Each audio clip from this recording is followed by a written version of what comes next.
여러분 반갑습니다. 출애굽기 말씀 묵상 시간입니다. 우리가 하나님 앞에서 바로 서는 것, 그것이 바로 신앙생활이지 않습니까? 누구나 신앙생활 한번 잘해보고 싶습니다. 그런데 어떻게 하나님 앞에 설 것인가? 그 거룩하신 하나님 앞에 나같이 부족한 사람, 나같이 거룩하지 못한 사람, 나같이 부정하고 죄가 있는 사람이 어떻게 하나님 앞에 설 것인가? 어제 본문에서 말씀을 드렸지만 하나님께서는 분명한 경계를 말씀하십니다. 그래서 모세를 부르시는데 만약에 백성들이 그 경계를 침범하고 들어오면 하나님께서 그들을 죽이실 것이다 경고하십니다. 이처럼 하나님은 거룩하신 분이고 죄와 부정으로 거룩하지 않은 백성이 어떻게 하나님을 만나고도 살 수 있는지 오늘은 그것을 좀 깊이 있게 한번 생각해 보기로 합니다. 하나님 앞에 어떻게 나아갈 수 있는가? 그 하나님 앞에 서는 방법을 한번 찾아보도록 하겠습니다. 오늘 말씀은 출애굽기 19장 14절에서 25절 말씀입니다. 14절 15절 한번 읽어드립니다. 모세가 산에서 내려와 백성에게 이르러 백성을 성결하게 하니 그들이 자기 옷을 빨더라. 모세가 백성에게 이르되 준비하여 셋째 날을 기다리고 여인을 가까이 하지 말라 하니라. 우리 하나님께서 말씀하십니다. 나는 거룩한 존재다. 너희들은 거룩하지 못한 존재이니 내가 강림할 때에 너희들은 몸을 깨끗이 하라. 몸을 깨끗이 하고 의복을 깨끗이 하고 여인을 가까이 하지 말라는 것입니다. 이것은 여러분 자기 자신은 물론 관계하고 있는 모든 사람들과의 그 관계까지도 깨끗하게 하라는 것입니다. 우리의 삶 속에서 이 부정을 제거하는 일이 없다면 감히 하나님 앞에 설 수 없습니다. 여러분 하나님은 거룩하신 존재입니다. 이 거룩하다는 것은 구별되었다 또는 분리되었다는 겁니다. 이것은 창조주 하나님의 절대성을 의미하는 단어입니다. 이 거룩이라고 하는 말 자체가 하나님의 고유 속성입니다. 하나님은 창조주라는 겁니다. 하나님은 절대자라는 겁니다. 그 어떤 피조물이나 어떤 다른 신과도 비교할 수 없는 구별된 존재라고 하는 것. 그 카도시, 바로 이것이 거룩이라는 의미입니다. 자, 그런데 그 거룩하신 하나님께서 내가 거룩하니 너희도 거룩하라. 여러분 이 말씀은 레위기 19장 2절에 있는 말씀입니다. 이런 말씀 생각할 때마다 우리는 너무나 부담이 됩니다. 내가 어떻게 하나님의 거룩에 나아갈 수 있는가? 그런데 하나님께서 말씀하시는 거룩의 방법이 있습니다. 그것은 내 힘으로 거룩해지는 것이 아니라 하나님을 닮아가는 것. 하나님께서 그 사람을 거룩하게 하겠다고 말씀을 하십니다. 그래서 하나님께서 거룩하게 하시는 존재는 언약 백성이 되어서 날마다 하나님을 닮아가는 존재가 될 것이다 라고 이야기를 합니다. 이처럼 의복을 깨끗이 하고 또 자신의 몸을 깨끗이 하고 관계를 깨끗이 하는 것은 그 거룩하신 하나님 앞에 나아가는 준비 자세입니다. 자, 조금 더 살펴봅니다. 우리 하나님이 어떤 분입니까? 16절에 보면 셋째 날 아침에 우레와 번개와 빽빽한 구름이 산 위에 있고 나팔 소리가 매우 크게 들리니 진중에 있는 모든 백성이 다 떨더라. 여러분 시내산에서 하나님이 임재하시는데 하나님께서 나타나시는 현상, 그것을 전문용어로 신현현상, 세오판이라고 합니다. 그 세오판이라고 하는 신현현상, 하나님의 나타나심의 현상은 무엇이냐면 빽빽한 구름 또는 큰 소리, 여기서는 나팔 소리로 이야기합니다. 또는 불, 또는 구름, 연기, 뇌성 이런 것들이 전부 다 하나님의 나타남의 현상입니다. 그래서 하나님께서 시내산에 강림하실 때 이런 현상이 있습니다. 그런데 여기에 주목해야 할 소리는 바로 나팔 소리입니다. 나팔 소리가 매우 크게 들리니 진중에 있는 모든 백성이 다 떨더라. 여러분 이 나팔 소리가 어디에 이제 나중에 등장하게 되냐면 민수기 10장에 등장합니다. 어제도 말씀을 드렸지만 여러분 이 출애굽기 19장 1절부터 민수기 10장 10절까지는 시내산에서 있던 이야기들입니다. 이제 출애굽을 하고 3개월째 된 그 시내산에서 그리고 이제 가데스 바네아로 이제 나아가기 전 그 사이에 그 언약을 받는 그 시간이 언제이냐면 바로 이제 성경 본문이 출애굽기 19장 1절부터 민수기 10장 10절까지입니다. 근데 민수기 10장 1절부터는 이제는 10장 11절에서 가데스 바네아를 향해서 행진을 하는데 행진하기 직전에 나팔을 만들려고 합니다. 그래서 그 나팔은 두 가지 하나의 어떤 의미가 있다고 합니다. 하나는 소집하는 것, 또 하나는 행진하는 것. 그 민수기 10장 1절 이하에 나오는 그 나팔 소리가 기원이 어디에 있냐면 바로 시내산의 나팔 소리에 있다는 것을 알 수 있습니다. 민수기 10장 2절 3절을 제가 한번 읽어드립니다. 은나팔 둘을 만들되 두들겨 만들어서 그것으로 회중을 소집하며 진영을 출발하게 할 것이라. 나팔 두 개를 불 때에는 온 회중이 회막문에 앞에 모여서 내게로 나아올 것이요. 여러분 여기 보면 나팔 둘을 만들라고 합니다.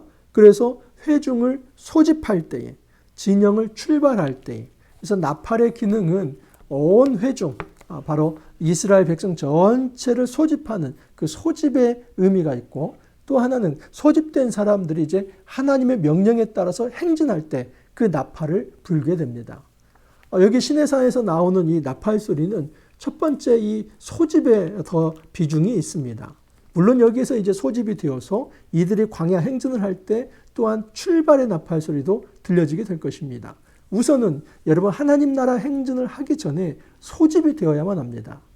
물론 여기 나팔 소리는 지금 어떤 노수로 만든 거 또는 양각 나팔 그거 소리가 아닐 것입니다. 하나님의 임재 그 신비스러운 소리를 나팔 소리로 문학적으로 표현한 것입니다. 이 나팔 소리를 민수기 10장에 있는 용어로 가져와서 쓴 이유는 뭐냐면 지금 이스라엘 백성이 하나님 앞에 소집된 존재, 콜링된 존재이고 하나님 앞에 보내줘야 하는 출발해야 할 존재라는 것을 가르치기 위해서 이 나팔 소리라는 단어를 가져다 쓴 것입니다. 하나님께서 이스라엘 백성을 다시 한번 경고하십니다. 21절 이하를 보면 여호와께서 모세에게 이르시되 내려가서 백성을 경고하라. 백성이 밀고 들어와 나 여호와에게로 와서 보려고 하다가 많이 죽을까 하노라. 또 여호와께서 가까이 하는 제사장들에게 그 몸을 성결하게 하라. 나 여호와가 그들을 칠까 하노라. 우리 하나님께서 모세를 통해서 이스라엘 백성에게 다시 한번 경고하시는 건 뭐냐면 정결하지 못한 상태에서 나에게 나온다면 내가 너희들을 칠까? 정말 주의하라. 그렇게 말씀을 합니다. 여러분 이 말씀을 사실은 모세가 이제 이스라엘 백성을 출애굽시키기 전에 미디안 광야에 있을 때 거기에서 양떼를 몰고 이제 호렙산 쪽으로 옵니다. 그 호렙산에서 처음 하나님을 만났을 때 하나님께서 뭐라고 말씀하시냐면 출애굽기 3장 5절에 하나님이 이르시되 이리로 가까이 오지 말라.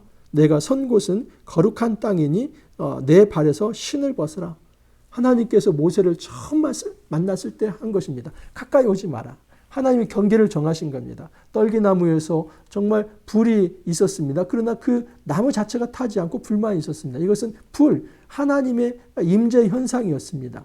근데 그때 하나님께서 모세를 향해서도 가까이 오지 마라. 왜? 하나님은 구별된 존재. 하나님은 절대 거룩자이기에 아직 준비되지 못한 모세가 나왔을 때 모세도 죽을 수 있기 때문입니다. 그래서 모세에게 하신 말씀은 뭐냐면 내 발에서 신을 벗어라. 여러분 고대에 신을 벗는 자들은 누구냐면 노예입니다. 종들은 다 신을 벗었습니다. 하나님께서 모세를 향해서 너는 이제 나의 종이 될 것이다. 어떤 애굽의 신하도 아니고 어떤 사람의 신하도 아닌 바로 하나님의 종이 될 것이다. 그 얘기를 한 것입니다. 그리고 겸손하게 모세는 그것을 받아들이면서 주님이 진정한 나의 왕이십니다. 그것을 표하면서 신발을 벗었던 것입니다. 여러분 지금 이 하나님 앞에서 우리가 어떻게 살 것인가? 첫 번째는 무엇이냐면 삶 속에서 부정을 제거해야만 합니다. 내 안에 있는 이 부정한 것, 죄를 제거해야만 합니다. 우리가 어떻게 그게 가능합니까? 예수 그리스도와 연합되는 것입니다. 예수 그리스도의 그 십자가 피가 아니면 내 안의 죄와 부정을 정결케 할 수 없습니다. 우리가 어떻게 하나님 앞에 설 수 있습니까? 겸손해야만 합니다.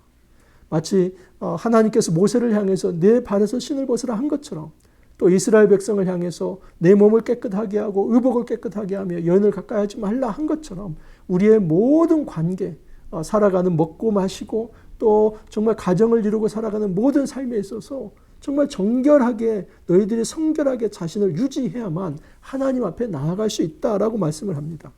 마지막 하나는 기대감을 갖는 것입니다. 여러분 기다림과 간절함이 없다면 그 만남은 정말 어떤 열매를 맺지 못할 것입니다. 하나님께서 말씀하시는 건 뭐냐면 너희들과 내가 언약 관계를 맺고 싶다. 나는 하나님이 되고 너희는 백성이 될 것이다. 근데 나오는 그 백성들이 가져야 할 정말 제1의 태도는 뭐냐면 간절함입니다. 절절함입니다. 애절함입니다. 여러분, 이 간절함이 없으면 어떤 일도 이루어지지 않습니다. 우리가 하나님을 만나고자 하는 그 기대감과 간절함이 없다면 그 만남과 그 교제는 경건하지 않고 또 하나님께서 정말 기뻐하지 않습니다. 우리가 하나님 앞에 나아가는 세 가지 방법 꼭 기억하시기 바랍니다. 내 안에 부정을 제거하라. 예수 그리스도와 연합이 되어서 그 피로 이 부정을 제거하고 하나님 앞에 겸손하게 말씀을 듣고자 하는 자세, 신발을 벗는 자세를 가져라. 그리고 간절함을 가지고 하나님 앞에 나아가라. 여러분, 우리가 정말 부족함이 많이 있지요. 우리가 어떻게 거룩하신 하나님 앞에 설 수 있습니까? 그러나 예수 그리스도가 바로 희생하심으로써 그의 십자가를 통해서 우리를 정결케 씻어주시고 우리가 정말 하나님의 말씀을 듣고자 하는 겸손함만 있다면, 주님을 간절히 만나고자 하는 그 간절함이 있다면 주님은 우리를 박대하지 아니하시고 우리를 안아주시며 우리에게 세밀한 음성을 들려주실 것입니다. 우리가 하나님 앞에 나아가서 주님께서 들려주시는 그 세밀한 음성을 날마다 들을 수 있기를 간절히 소망합니다. 함께 기도합니다. 주님 감사합니다. 날마다 저희들에게 말씀하여 주시니 감사합니다. 하지만 저희들은 너무나 부족합니다. 거룩하지 못합니다. 그래서 하나님 앞에 나아갈 수 있는 방법이 없습니다. 그러나 예수 그리스도를 통해서 그 십자가를 통해서 그 보혈을 통해서 저희들을 거룩하고 깨끗하게 씻어주셔서 겸손한 마음을 품게 하여 주시사 하나님 앞에 간절함과 기대감을 가지고 나아갈 수 있게 하여 주시니 감사합니다. 주님 앞에 설 때에 예수 그리스도의 십자가를 의지하며 겸손하고 간절함을 가져서 정말 날마다 주님과 동행하는 그 귀한 삶 살아갈 수 있도록 주님 축복하여 주옵소서. 감사하옵고 예수님 이름으로 기도하옵나이다. 아멘. 여러분, 오늘 하루도 주 안에서 화이팅 하시길 바랍니다. 또 내일 찾아뵙도록 하겠습니다. 감사합니다.